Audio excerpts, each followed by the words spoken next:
The Cursed Pages. In a small, misty town surrounded by whispering forests, lived a 16-year-old girl named Alina. She was beautiful, not just in her face but in her heart. Her long black hair often danced in the wind, and her hazel eyes sparkled with curiosity. Alina lived with her widowed mother, Mrs. Sen, who ran a small bookstore named The Whispering Quill. They were poor, but happy. Books were Alina's best friends. She read everything she could get her hands on: fairy tales, mysteries, and history. But Alina wasn't just a reader, she was a dreamer. She believed every book had a secret, waiting for the right reader to discover it.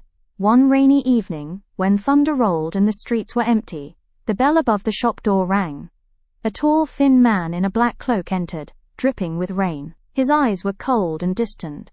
He placed an old, leather-bound book on the counter. Its cover was dark red, almost like dried blood, and strange symbols glowed faintly on it. "I want you to keep this book here," the man said in a low, raspy voice.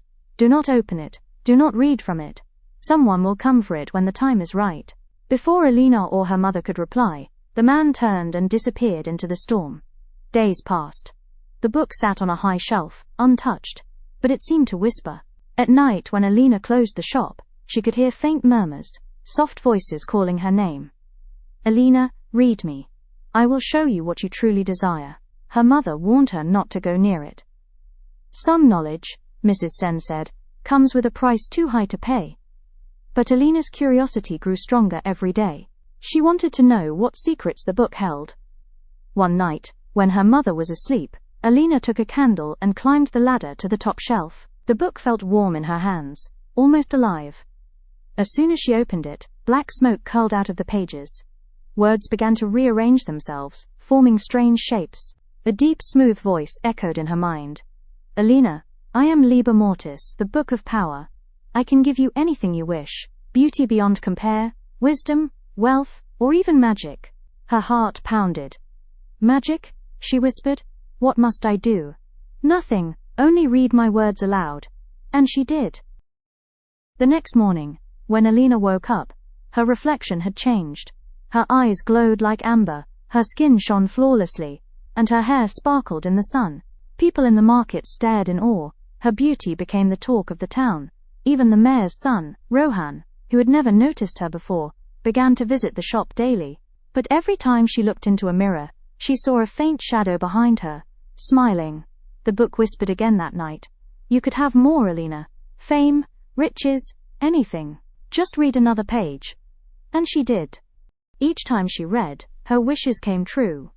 Gold coins appeared, her house became grand, and her mother's shop grew into a grand bookstore. But something inside her began to change. She became proud, selfish, and easily angered. She ignored her mother and laughed at her old friends. Her best friend Mira tried to warn her. "Alina, you've changed. This isn't you." But Alina snapped. "You're just jealous." That night, when Alina looked in the mirror, the shadow behind her was no longer faint. It was a dark figure, with her face. One stormy night, the same cloaked man returned. "Have you read from the book, girl?" he asked quietly. Alina nodded, trembling. "It gave me everything I wanted." The man sighed. "No. It took everything you had. That book feeds on desire. The more you wish, the less of your soul remains." Suddenly, Alina realized why her reflection looked darker every day. The book was stealing pieces of her soul. Before she could respond, the book flew open by itself, pages fluttering wildly. The dark figure, her shadow self, emerged fully from the book and smiled. "I am what you made me, Alina. Every selfish wish, every act of pride. I am you." The shop shook as wind howled. Mrs. Sen and Mira rushed in, terrified. The two Alinas stood facing each other. One pure, one corrupted. The evil Alina laughed. "You can't destroy me. I am your desire." Tears rolled down Alina's cheeks. "Maybe, but I can choose what to keep."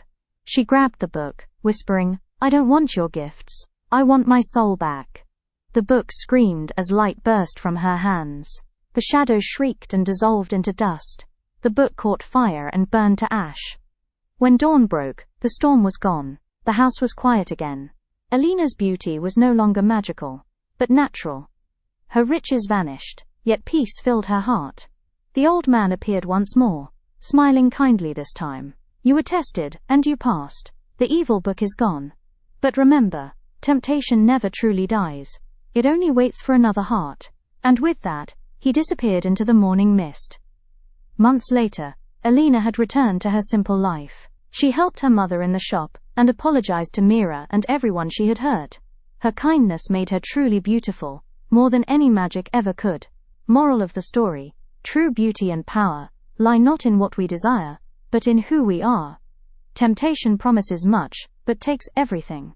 Only a pure heart can overcome the darkness within. If you like my story, please like, share and subscribe my channel.